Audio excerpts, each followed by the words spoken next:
Super. Well, massive, welcome to our virtual fireside chat today. We've got a lovely fire behind us. I hope you're all wrapped up warm. You've got your lunch ready. You've got your warm clothes on. It is a real pleasure to have you with us here today to celebrate B Corp Month and also the launch of Keartland Co's new report, How to Approach Impact: 5 Lessons from Pioneering Businesses. Now, there are some, friendly faces that I recognise, but there are also lots of faces that are new to me. So I just want to start with a very brief introduction. So I'm Hannah Keartland. I'm the founder of B Corp certified consultancy Keartland Co. And I am super, super passionate about helping businesses to integrate positive impact into what they do and how they do it. So I started my career at Deloitte, trained as an accountant.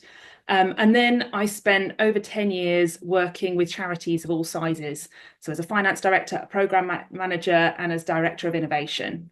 And what I really love is bringing together the best bits of business with the best bits of charities to help create organisations and business models that can deliver impact at scale.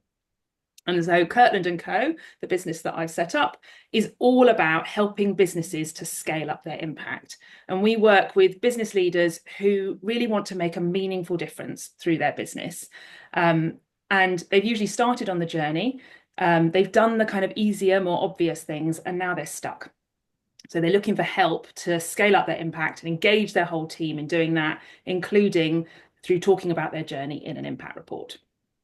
And today, for this fireside chat, I am joined by 3 amazing business leaders who've all got years of experience within impact-led organisations.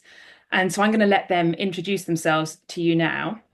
So I'm going to ask them a question. So Georgia, Jennifer, Kate, you've all chosen careers that enable you to have a meaningful impact through your work. So could you introduce yourself today by explaining how having a meaningful impact has influenced your choice of roles and the organisations you've worked in throughout your career? I will go to Georgia first.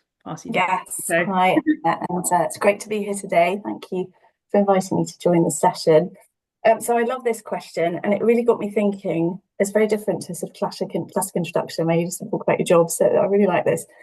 And actually, I think for me, it maybe sounds a little bit grand, but the process of identifying meaningful work for me has been part of the process of me getting to know who I am and what matters to me, what my values are. It's been quite a gradual process, I would say, and I've definitely worked in jobs which I haven't enjoyed as much or haven't felt have been as impactful. And actually, for me, some of those roles have probably been even more important because it's through doing things that you don't like that you really start to work out what you do want and what matters to you and why. So I would sort of say, rather than just sort of sitting in a room and trying to solve the problem, you've got to get out there and try stuff and get involved and give things a go. I think it's quite difficult to be too narrow about just choosing one thing as well. I think you have to sort of go with the flow and find opportunities as they come up and come your way. You don't want to be too restricted about only doing certain things because I think through those experiences, it starts to lead you on that path of what matters to you and why.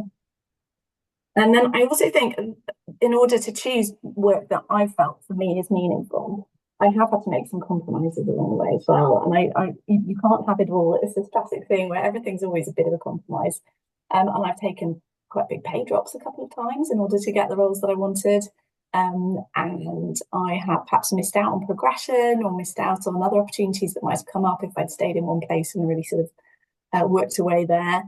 So I think it's really thinking through the people you work with, how much money you're going to get paid, the location, the type of work, how secure the role is, how flexible the role is, what the culture is of the organisation you're working in. Which of those are the ones that are your priorities, and that will help you narrow down and sort of be prepared to compromise on a few better things. And then I guess, my last thought about it all was just giving yourself some space and the chance to have different experiences and the chance to both in work and outside work as well, so that you can really work out what matters to you and what meaningful looks like to you, what you're really interested in, what you're good at, what type of people, what type of culture and environment brings out the best in you, and a sort of safe place to work. So yeah, those are a few thoughts that popped into my head reflecting on that question. Super, thank you, Georgia. Who are you going to pass the hot potato to? Oh, Kate's next along from me on my screen, so over to Kate. Fab, thank you. I thought about this question. I again love it, and thank you for having me. I thought about this question, really went back to kind of when did I start thinking about my career, right? And what you want to do. And for me, that was informed by what I wanted to study at university. And I had learned about Israel and Palestine in my A-level politics, and then travelled very fortunately around kind of Sri Lanka and Cambodia and learned about the history and studied international relations because I wanted to understand the world a bit better, which I think I've been lucky because I've always felt like that. So I've, set the tone from quite an early stage. And I also look at a lot of people who work in sustainability, and they also studied politics or international relations or something around that space. And there's something there, although it's not directly linked. And I graduated just kind of around the global financial crisis, so it was really bloody hard to think about how I lived my values, and to kind of a lot of George's points of being like, so what really matters to me? Like, how can I really do something that makes me feel happy and sits well with my values? And my first job out of uni, actually, I got to travel a huge amount, but it didn't really sit very well with anything else of my values. And I was fortunate enough, I managed to work for something called the Portland Trust, which is a charity that is promoting economic development in Israel and Palestine. And this is back in 2014, 2013. And I'd learned a lot about Israel and Palestine, so it was an opportunity for me to like see that connection of what I learned and put it into practice. And I loved it. It was brilliant. And that was a useful insight for me. But then how do I take that one step further and progress? And the power of business to create change, I loved. And at the Portland Trust, it was founded by a guy called Ronnie Cohen, who's seen as like the godfather of kind of venture capitalism and social investment, and looking at how you can use financial metrics to create change and improve the outcomes for people.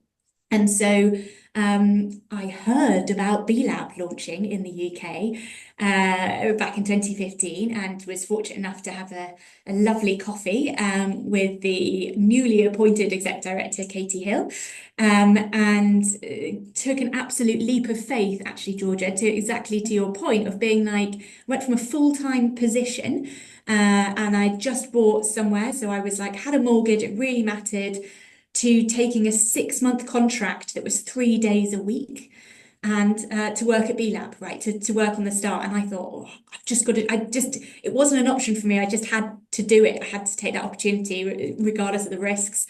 I managed to get myself up to 4 days a week. And then I had to remortgage. So I had to have a really hard conversation because I thought, I can't remortgage on this. And that's what got me full time, which is also comedy, because it's funny, those external things that influence your life, and thinking about what you need to earn and stuff like that. So I was very lucky to be part of the B Corp movement. It's kind of launched in the UK, and how we grew it and how it developed. And then I started to think about, well, if B Corp is about changing the economic system, how do you change the economic system? Like, what do you really do? And as much as I love B-Lab and working there, I really wanted to understand that a bit better. So influencing that, thinking about, okay, do I need to work for an investment firm? Like, what can I do to understand what the trade-offs are? Like, how can you live all these wonderful things that I spoke about at B-Lab, put it into practice and understand what those trade-offs, especially when it comes to kind of capitalism, shareholder primacy, and shifting that. So found myself to a lovely organisation which is scores in the top 1% globally from a B Corp perspective. Admittedly, it didn't when I joined, but it now does. And we are importantly, I think also, and we've talked a lot about this, but it's founder-led, management-owned, and I think that's really key when we think about kind of impact and integration of ESG. And it's a real estate investment firm, so I'm learning about the trade-offs. Although we're one of the good guys, inevitably you have to understand how a business operates, and that's where I am. I'll hand it over to Jennifer. Terrific. Good afternoon, everybody. I'm Jennifer Crowley. I'm Chief Client Officer with a sustainable marketing consultancy called Flourish. And much like our work with clients across FS, insurance, retail, and FMCG, my career has been peppered with the incredible amount of work that goes into impact reports and the opportunity that lies around them and in doing that work in terms of the relationships, the insights, and everything that we're going to come on and talk about. Kate, I'll grab hold of your brilliant answer that built upon George's brilliant answer and say mine was the opposite. I thought you just needed to go out and make loads of money. Isn't that what we were all taught? And then these other things like your feelings and your values, well, they didn't belong if you were going to be a successful person. And so it's been really a very honest and bumpy and not Instagrammable journey of unlearning some things and really dialing up other things that I know to be true on the inside, but that I never met in a module at university, that I didn't talk to friends much about in the pub, but that we all know to be true.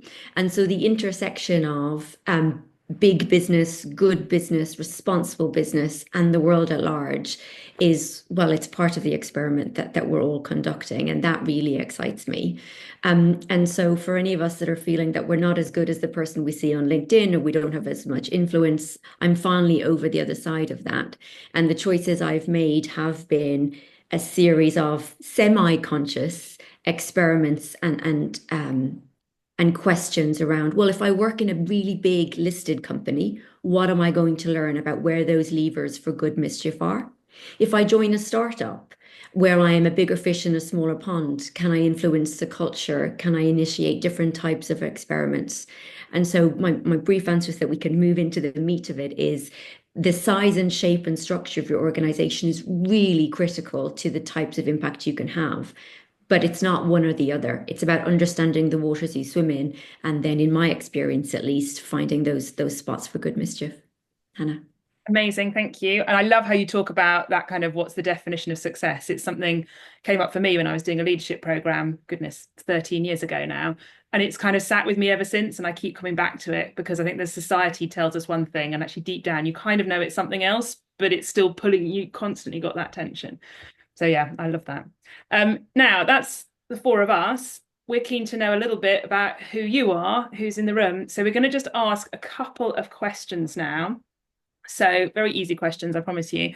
So the first one is around your business size. So hopefully that has popped up now. And I've sort of broadly based these on the B Corp definitions. Don't overthink it. It's just so we've got an idea of who's in the room, would be super helpful.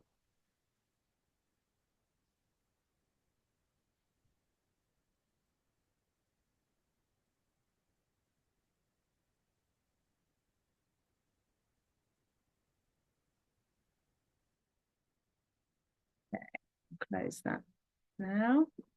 So a bit of a mixed bag, more on the smaller end, but definitely some in much larger businesses as well. So yeah, quite a breadth. Oh, sorry, I didn't realize I wasn't sharing that. There we go. That's the results. So, lots of micros and smalls, but equally a good spread across larger businesses as well. So the next question is sort of linked to that, which is to do with the ownership of your business.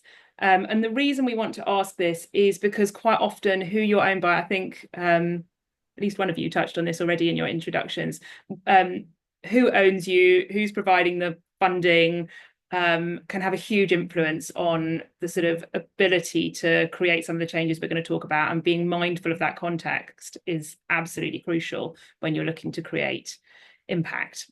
So yeah, we're really curious to know about the ownership of the business you work in.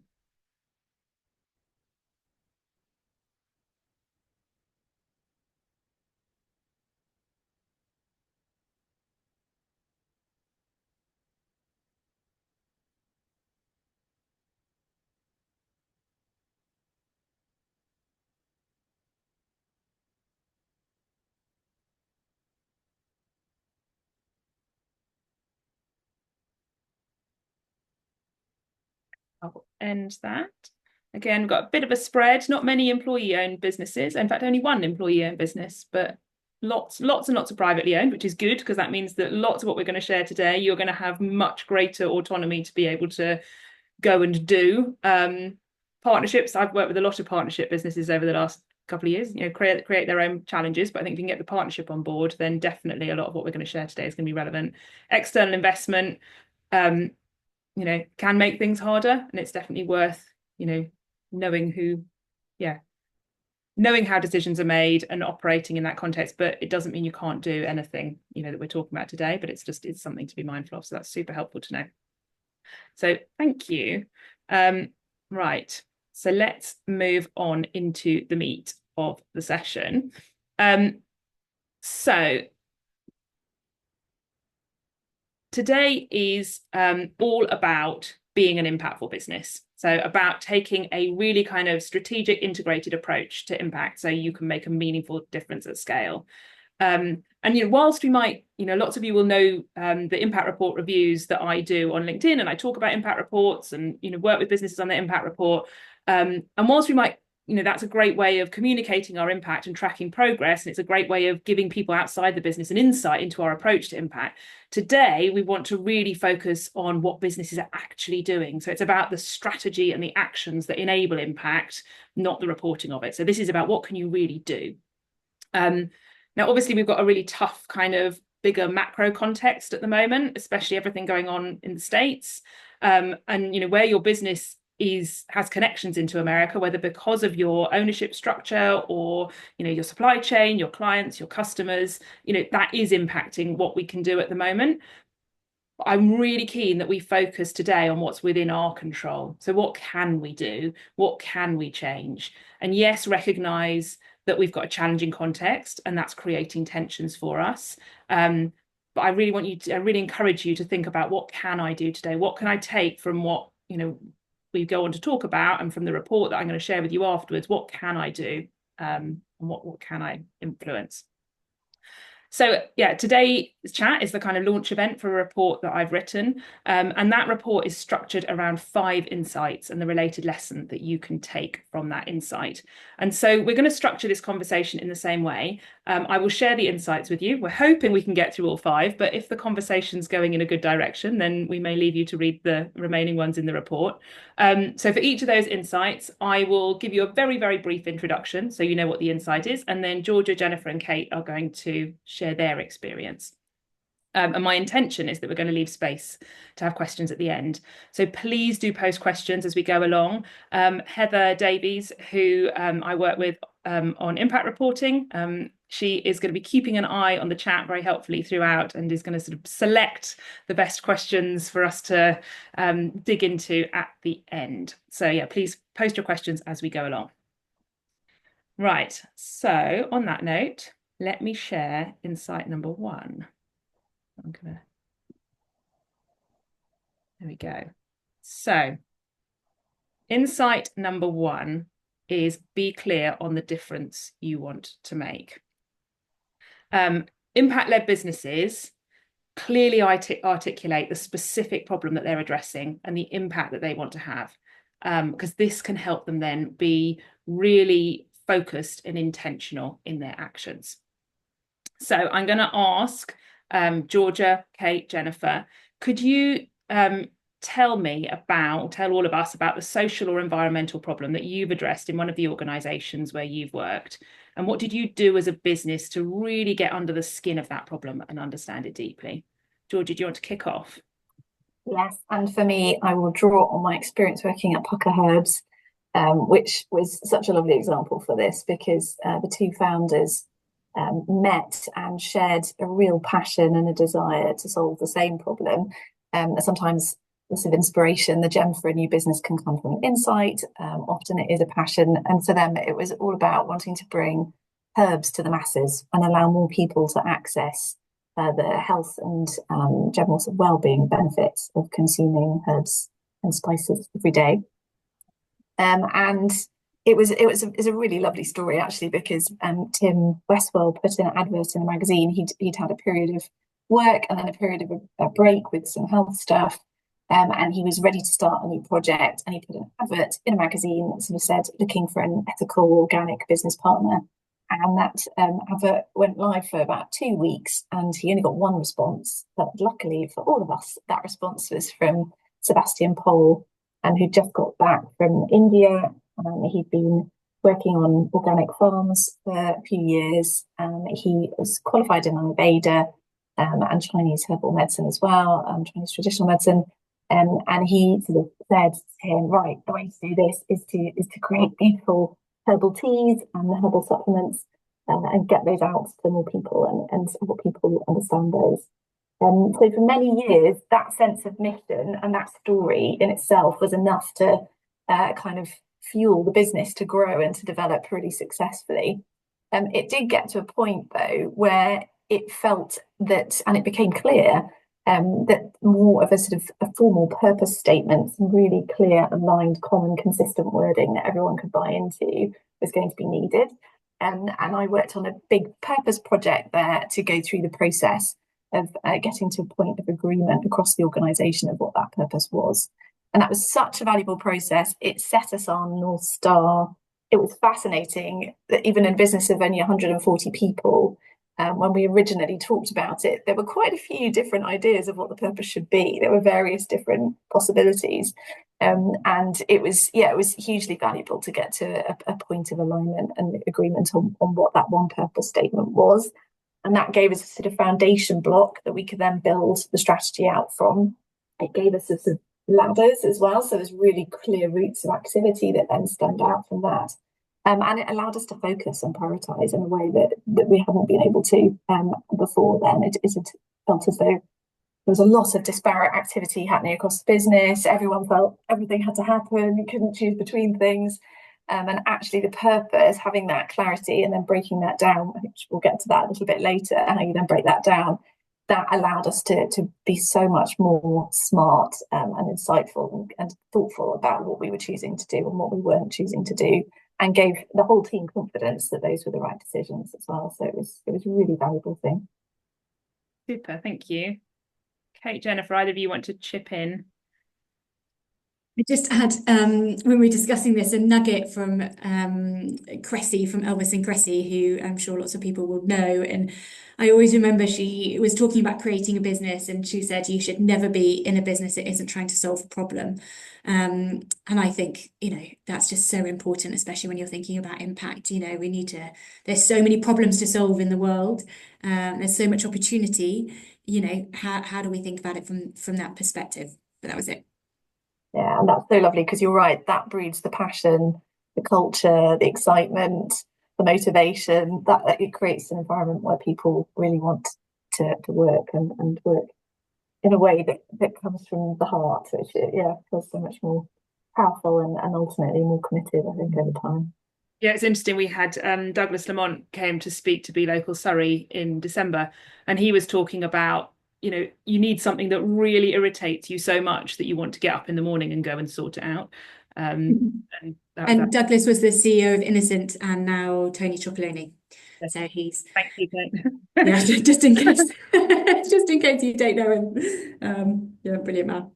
Yes, right. Let's move on to insight number 2 then. So insight number 2 is develop a strategic approach to delivering impact, which George has already sort of started hinting at. Businesses need a structured framework for delivering their impact objectives, bespoke to their business and the positive impact that they want to have. Many businesses rely on generic frameworks like the B Impact Assessment, and whilst these can be a really brilliant starting point, they can limit the overall impact. So businesses that really want to scale up their impact should be developing a bespoke strategic approach to delivering that impact. So that is the insight. Kate, are you happy to talk about what you've been up to at Newcore Capital? Yeah, so if we're going to root this in the report that we wrote, so that I think it's an example in your report, we called it an ESG and impact report, and I think it's important to distinguish between the two different elements and recognise they're both very important. I think sustainability kind of comes in between kind of ESG, sustainability, impact. Sometimes I use sustainability as a proxy for ESG, and the same, you can talk about ESG as being de-risking, and anyway, we can get to the crux of it. But I think the difference between impact and ESG and sustainability are really key. And the way that we approach the report is setting it up So we recognised how the decisions that we make within the business are rooted through our thoughts and ways of thinking about things when it comes to sustainability. And so we decided that the report actually was going to be framed around the kind of the ESG, but reframing ESG, so GSE, recognizing that governance, the most boring part, is the most important part and is so unbelievably influential. So set that up right, and then that enables you to have impact and improve your environmental and social metrics, right? So that was kind of the framework that we took for the report. And what we thought about is, what are our objectives? And the way that we think about our objectives are, what can we influence most? What's the most material to the business? Like, how can we actually think about that? And then what are the proxies you can use to be able to report against that? So, you can have a broad objective, but it doesn't necessarily mean you've got an easy kind of metric that you can kind of shove behind it. You've got to think about how that's influenced, and that was really important. I kind of mentioned that I work for a real estate investment manager, so we have multiple funds that we look at, and if we're thinking about impact, side by side, integral to think about impact is having a theory of change, right? Understanding what you're trying to achieve, how you're going to achieve it, what the mechanisms are to achieve that. And so we have a theory of change for kind of each investment strategy. So to bring it to life a little bit, we have value add funds. This is very real estate language, but what I think about value add is when you're creating impact, like you're we invest in special educational needs schools, children's nurseries, healthcare, things like that. So when you're creating a school that didn't exist in the past, you're creating impact. Or you can have impact in other ways, but that's been kind of our focus now, is shifting a little bit into a different strategy. But we created a theory of change. And the interesting thing about that is that our theory of change is a living, breathing thing, right? It can't be something that's forgotten or just used annually for a report, which, is... I hate reporting. It is an essential part, but I hate it, and it takes up a lot of my time. But it also provides a deadline and a framework for us to stick to, right, and to go back to. And actually, that's really important when it comes to this world. And so, with our theory of change, what we reflected on as we reported on it and thought about it is that actually sometimes our kind of target outcome, well, not really our target outcomes were quite identified, but our impact objectives weren't quite representative. We tried an iteration and we had to update it, and we recognized that actually one example was we talked about responsible exits, but actually that didn't quite work for us. And what we really were talking about is locking in outcomes. So what we needed to ensure is that what we were trying to achieve, that outcome, that impact, was going to survive past our ownership. And that was kind of key and important. So we iterated on that, and that was kind of a key part. I think theories of change can be challenging and scary and take quite a bit of thinking time. And we had some assumptions internally when we were thinking about different theory of change about affordable housing. Someone was like, oh, just use their theory of change. They've done it, right? We'll just copy it across. That's fine. And I was like, oh, how do I explain that you can't do that and it just doesn't work? Even if your impact outcomes are the same, it doesn't make sense because you're missing the big piece of understanding the problem.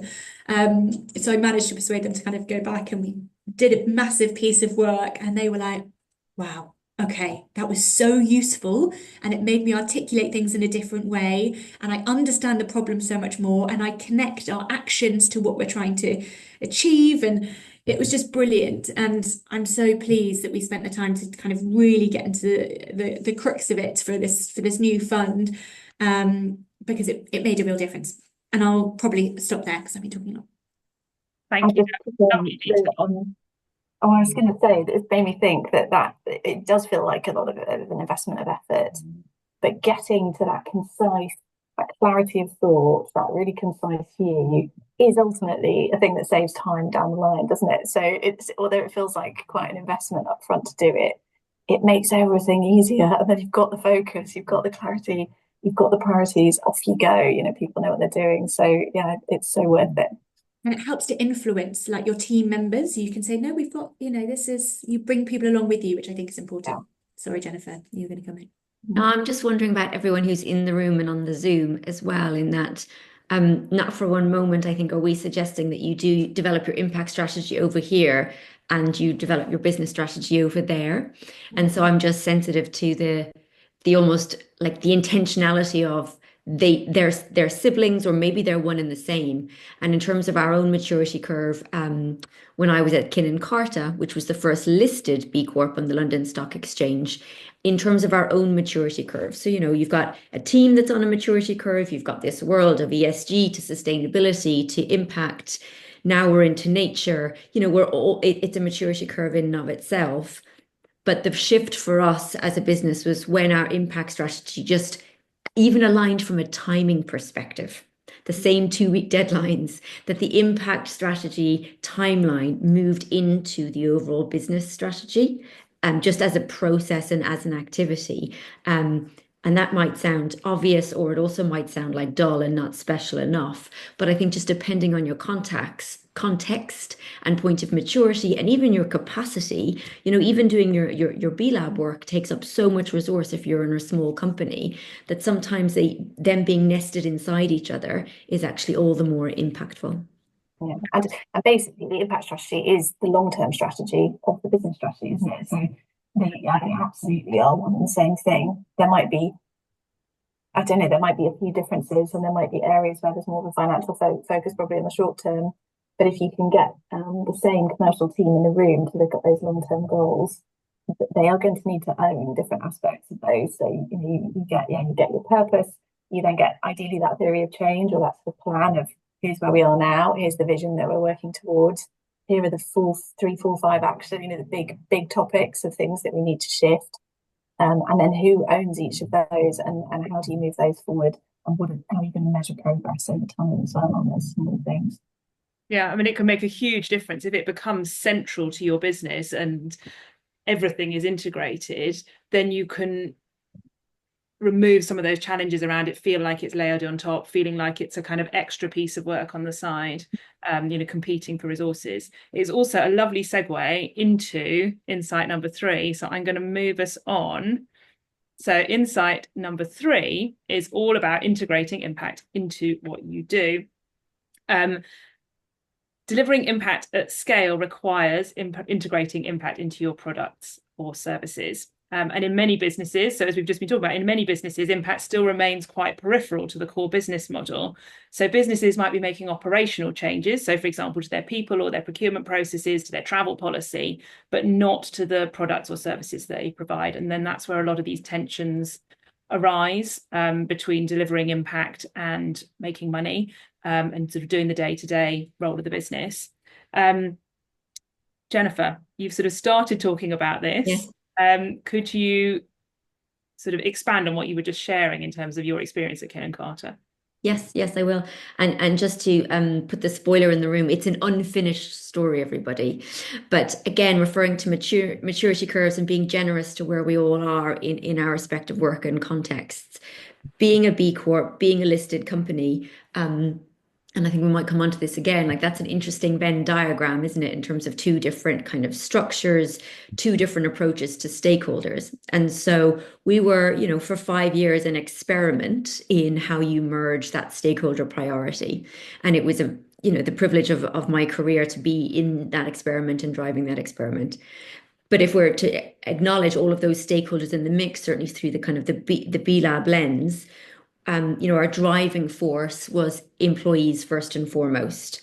And we moved through that and got to some really good places. Then we moved to our community relationships. Then we moved to our supply chain. But really, I couldn't wait to get us to that stakeholder that's called our customer.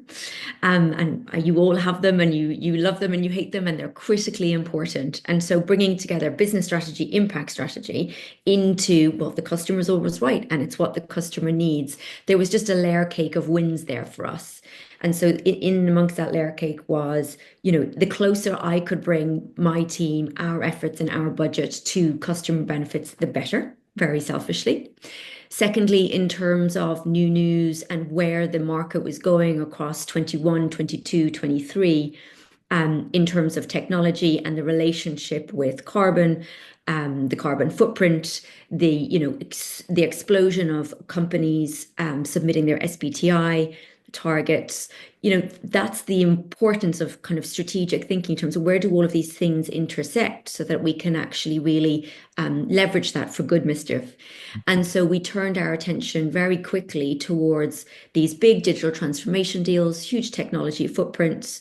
Well, how do we bring our perspective, the value mapping, your decarbonisation commitments, our decarbonisation commitments, how might we bring them into the commercial relationships, the product and services that we design together? And that just made us far more interesting to talk to. It meant that when we were talking to a chief technology officer, we said, hey, we know that your bonus is also probably dependent on the targets that have been set over here. Let's make sure that you realize it's possible to do better or worse. So we all have impact. It just depends whether it's good impact or bad impact. And so suddenly, in bringing that into the commercial relationships, what it really unlocked in the interest of our conversation this afternoon is it gave permission to colleagues across the business, thousands of employees, to finally prioritize this. So any upskilling, any learning, bringing it into the scope, bringing it into the team meeting, the customer was ultimately giving permission for decarbonisation language, skill sets and KPIs to come into projects in a way that was so much more effective than any kind of, we should learn about this from HR perspective. So that was quite a light bulb moment, Hannah. Thank you.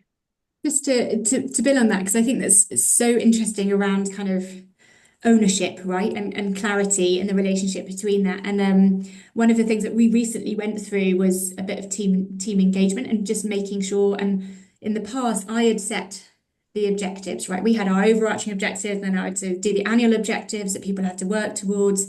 And what we recognised is that wasn't quite working. And there was a fear that if you give the team the opportunity to set their own objectives, that they might go wild or they might go out of the parameters and but the reality was you didn't get the ownership or the buy-in if they hadn't set their objectives.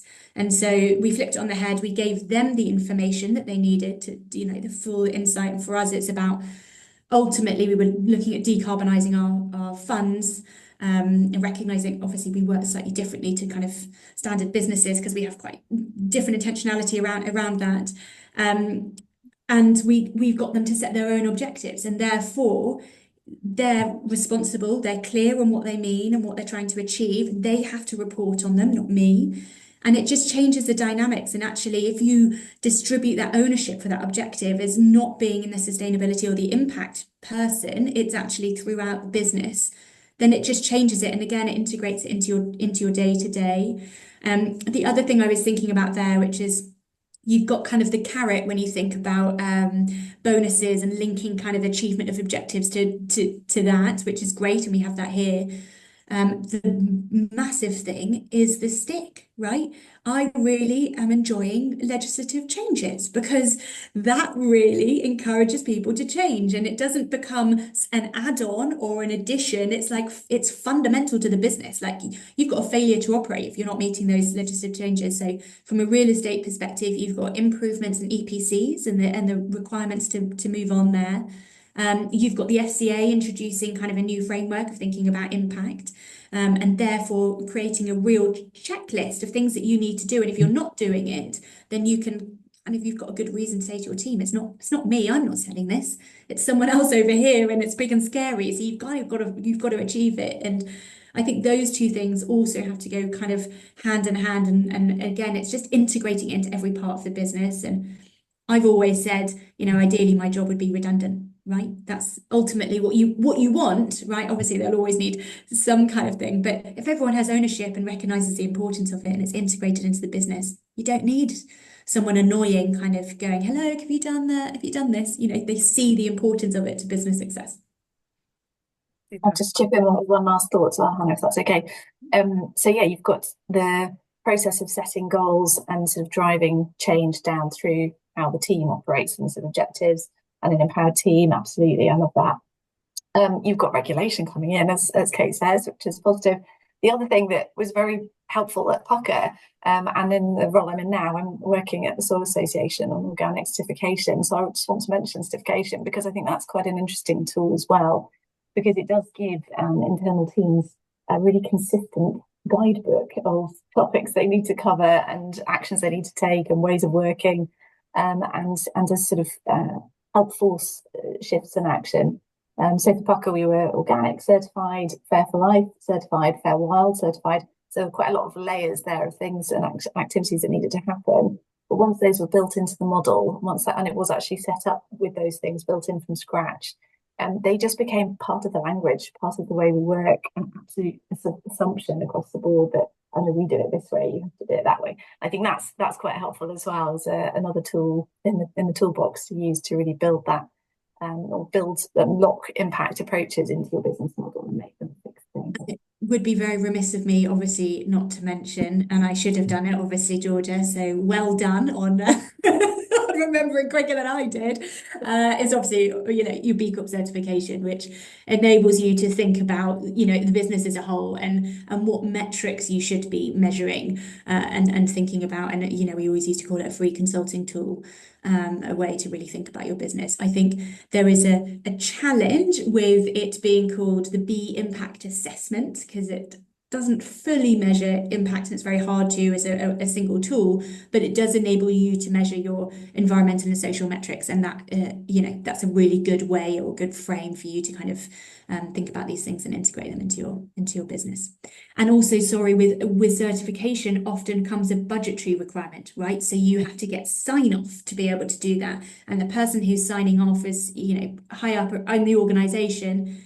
And for us, it's our CEO. And actually, when it's coming, then it's top down, right? It's like, this is the intention. And we talked about one of the things, sorry, keep going on, but the ownership of structures that everyone's working within. And I think that's really important when you're still kind of founder-led or small business or family and friends, then actually it enables that's a very powerful voice that isn't likely to change in the near future. And then it becomes that kind of, so guiding light sounds a bit kind of culty, but it becomes that frame that people can look towards and recognize how important it is to business success. And it is this work, delivering impact, getting a business to be truly impact led, is ultimately a massive change project. It's a huge transformation project. And number one with change is good leadership from the top. Absolutely, it makes such a difference. Yeah, completely. And we see that with businesses we work with. If we're not working with the leadership team, with the CEO, it's very, very hard to create meaningful change.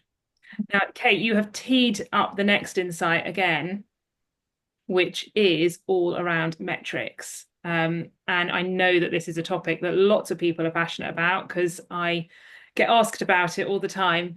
The most impactful businesses spend time really identifying and maturing the metrics that help them measure impact. So lots of organizations, when you look at their impact reports, lots of them are full of activity level data, but they're not demonstrating the actual difference this is making in the real world, or the progress they're making in relation to their kind of impact vision, that real difference that they want to make. Measuring that and showing that difference, that progress, is much, much harder. And the data does tend to get better over time. So the businesses that have been reporting impact for several years, some of those early B Corps in particular, they've got a lot more impact metrics because they've had time to kind of really build those out and build a data management framework to collect the right data. Now, it is an area that I get loads of questions about. I know lots of people are interested in. So on this one, can I ask each of you to kind of share your top tip or learning based on your experience of developing impact metrics? I can jump in. I was cheekily answering questions in the chat because I'm watching the time go by so fast. I'm going to be slightly controversial to just land the point, which is we were guilty of measuring too much. So at a certain point in our work at Carta, in the context of impact reporting, we had 8 non-financial KPIs. In terms of financial KPIs, obviously you have revenue, you have margin, and then there are many, many others. But given the maturity curve, given people's headspace, I felt that 8 non-financial KPIs was too many.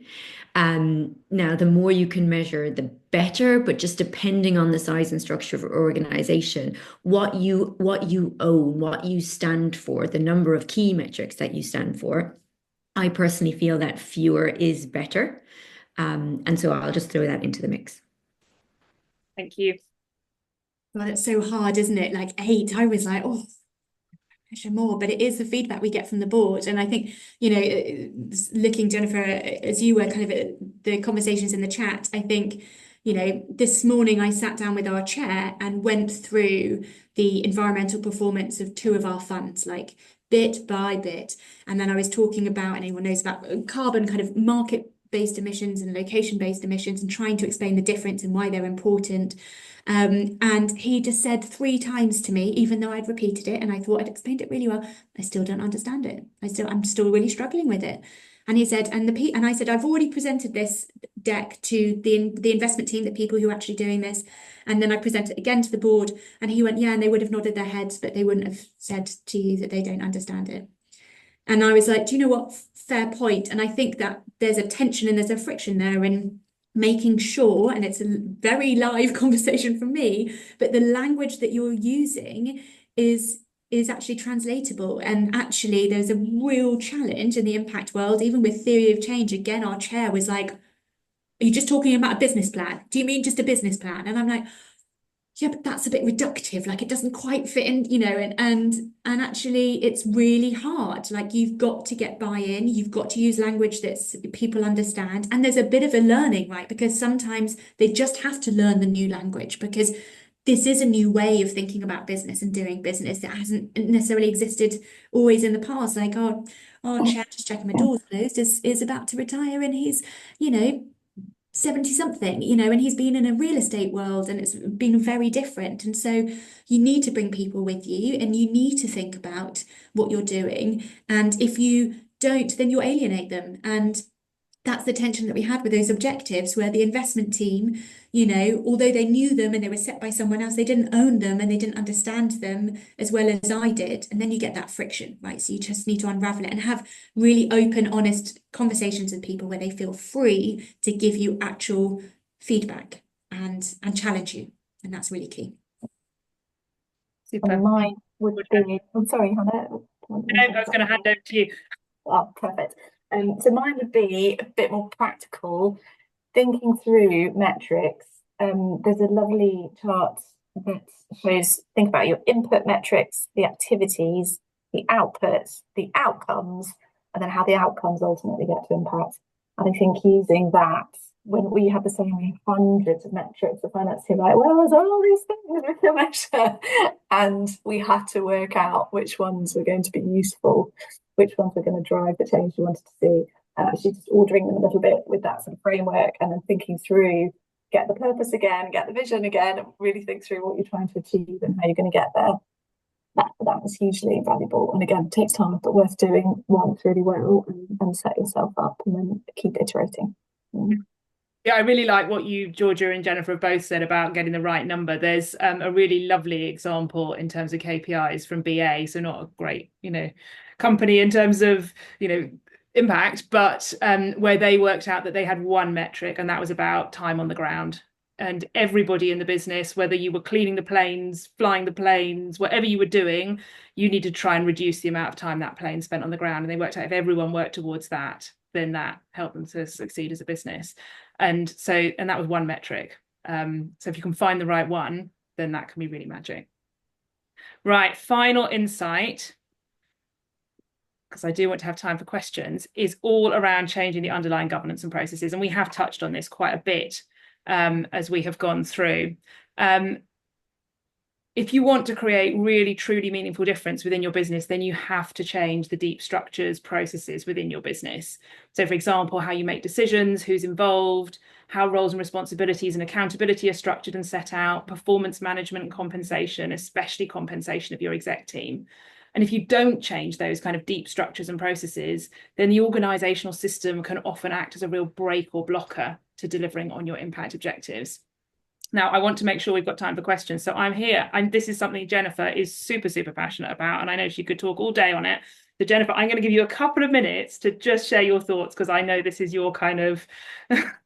Yeah, I haven't quite found the t-shirt yet, but if anyone sees the t-shirt on Etsy that says governance is sexy, could you send me a link? Because I really am that person. Sorry, Earth might have that one. And so yes, it is obviously context specific, and so Kin and Carta, the organization I was with, listed, but also B Corp, really fascinating in terms of that experiment that we had. And kind of on first inspection, you'd go, well, those two things don't go together. That's like oil and water. Now, I'm mindful that we're a mix of different businesses and structures, but I think it's just the principles of really geeking out on your context.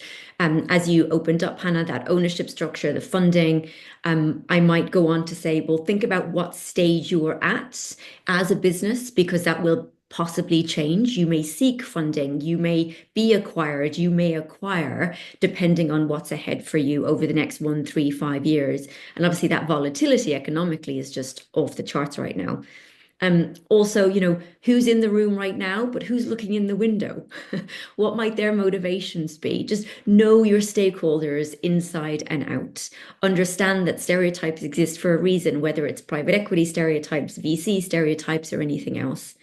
In terms of the governance structure as a listed B Corp, it actually, once we lifted the lid on it, it was actually incredibly advantageous. As a listed company, yes, we had the onerous challenge of quarterly reporting, big shareholder meetings and everything else, but we also had really developed muscles in terms of company secretary, compliance, risk, legal. They actually became my best friends in terms of the mischief that I wanted to get up to. And building upon some of the questions in the chat as well, the carrot and stick, yes, is there, but we have to work with what we have. And so in terms of value creation and impact, compensation and money is one part of that, but a huge amount of work over a number of years was educating certain stakeholders and roles and stereotypes that actually our articles of association meant that we did have to put forward or demonstrate that we were considering all stakeholders equally. And that was a really big concept for people who were 30 years into their career of shareholder primacy to wrap around. So with the clock ticking, Hannah, what I would just move to then is finding the points of intervention in the system. You know your businesses better than anyone else will. And in my case, it was each year, how did I do the work months out to go to the risk team, to go to the remuneration committee, and to influence the bonus structure, and how much of that was eaten up or accounted for by our non-financial KPIs. Kind of dull, but also kind of sexy. Super. Thank you. And I know you've been very helpfully answering questions in the chat. Heather, is there one question that's jumping out at you from the chat that you want to put to Georgia, Kate, and Jennifer, or to one of them in particular? Yeah, maybe going back to the beginning, actually. Joanna asked, what was the trigger to actually formalizing the process of delivering impact?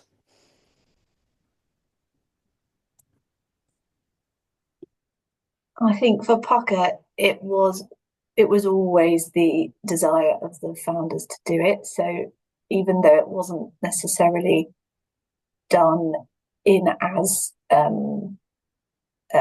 like sort of slick or corporate way to start with, it was always there.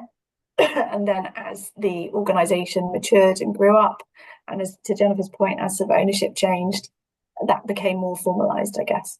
But it was always there. So that made it easy in a way. There wasn't a sort of moment where suddenly it was like, now we will do impact. Yeah. And my answer to that great question, and I hope it's of help to some people on the call, was it came from a space and a lengthy dialogue around like innovation and competition and almost ego. Like what could our greatest, most audacious dare be that would really differentiate us? So even from ego, good things can come if they're channeled in the right way. So that was an interesting starting point, which I've never forgotten. I think there's good things that can come from that too. Thank you. Yeah. And just from us, the name of the company is called Newcore, and it was a way to, set up from the get-go of a new way of doing business, kind of the core of your business. But so we had leadership, but it hadn't been articulated or well defined, but there was an intention set from the beginning. But the buy-in, and I suppose that real pinnacle stage of articulation was the decision to certify as a B Corp, right? That was the way that you're going to put a badge on yourself for the first time ever and be externally verified. And that was before I joined in 2020 and actually met Newcore Capital when I was working at B Lab. And I was so excited because it was the first real estate, like pure play real estate company that was interested. And record it was a bit of a laggard of an industry, but you still had to have buy-in, right? So you had ownership, but then you need to translate that.